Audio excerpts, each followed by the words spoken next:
there's one. That's a good one. Like stopped it. Here he comes. That's a giant. Oh yeah. Oh, that jerkbait's gone, dude. Like gone. That fish jumped and I did not see that bait at all. It was absolutely gone. Oh, big fish, big fish. I'm fishing around brush here, so I gotta take it easy. It's coming to the right. End of a long sloping point here with a little bit of wind on it. Here it comes. Oh gosh, it's coming up. Oh, come here. Dude, that jerkbait's gone. Oh man. That thing is gone. Oh, that is awesome. Oh yeah, that is cool. We got about 77-degree water temperatures here. We're changing seasons. Oh, that is a big fish. I mean, look at that. Long sloping point, there's a little bit of brush on it, a little bit of wind, that's key. I just launched the boat and I saw which way the wind was blowing. This is a lake I'm unfamiliar with. I just chased the wind. I found the first long sloping point with the drop. First cast out there, bomber cast, over 12 feet of water, jerk, jerk, pause, jerk, jerk, pause. There he was. That's a good fish. Oh, dude. That's the beauty. That's the beauty of a deeper diving jerkbait right there. You could put it where, you know, standard jerkbaits don't go. These big ones are really keying in on smaller bait fish. It's a perfect time to downsize to a smaller jerkbait. Whew, that was cool. There's another one. Second cast, oh, that's a nice fish. Yep. Gosh. Ate it, dude. Oh! Yeah, that's so much fun.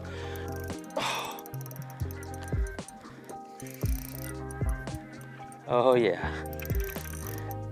Gosh. That was so much fun. There's a point that sticks out, drops off in 10 to 12 feet of water. And this fish absolutely crushed. I'm gonna grab him by the back of the head. Whoa. Oh, yes. That fish absolutely crushed that jerkbait. Whew.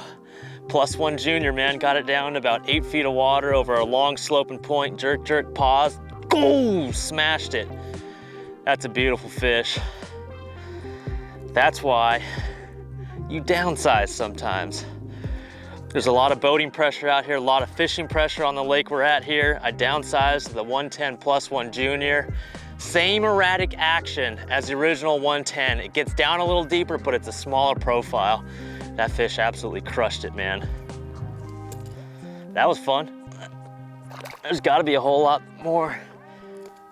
You know, one thing that sets apart jerkbait fishing from, let's say, deep cranking or spooning, something like that, is you don't have to really graph around to start fishing. Because you're fishing that mid-range depth zone, you're able to search around. You don't really have to use your electronics as much. So if it looks good, if there's a nice long point that dips off into a main channel with a little bit of wind blowing into it, use a jerkbait as your search tool.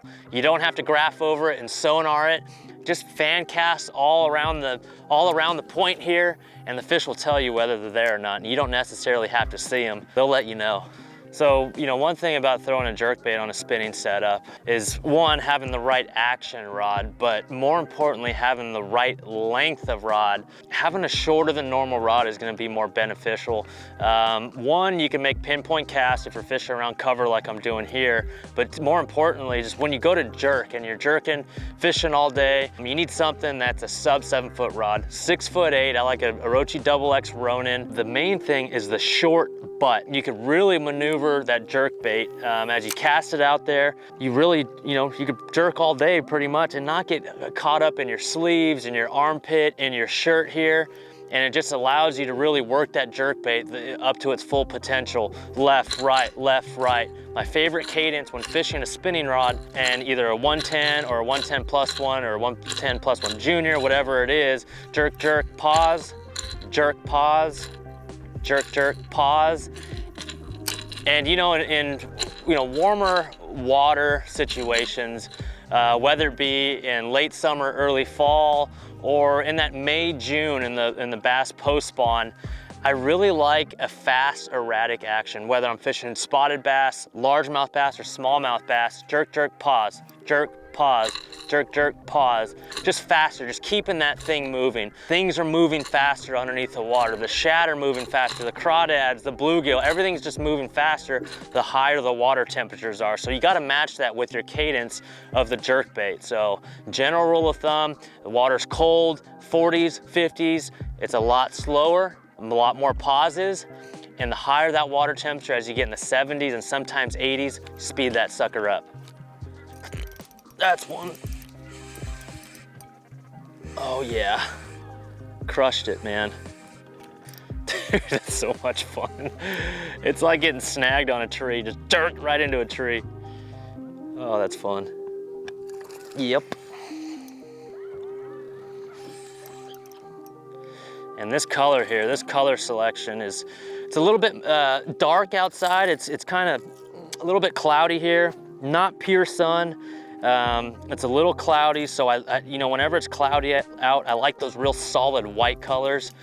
Mixing a little bit of wind and a little bit of stain to the water, and that orange belly, that really sets it off, especially if you're, fishing the Midwest lakes or down south, southeast, when you have that stain to the water, that OB, that orange belly, really helps you get a bite or two, in my opinion.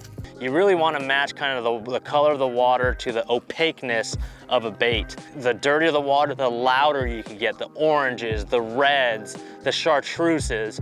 But again, the clearer the water, the more transparent you want to go. Elegy bone, great color, a lot of chartreuse, but transparent sides. It's an awesome, awesome clear water color. So clearer the water, the clearer the bait. Dirtier the water, the more opaque you want to get. It's a time of year where fish are really keying in on shad. I'm throwing finesse jerk baits here deeper, 8 to 10 feet of water. So I like to target the ends of these highlighted areas, that 12 to 14 foot range. I've got a waypoint there. We just caught a couple fish on it.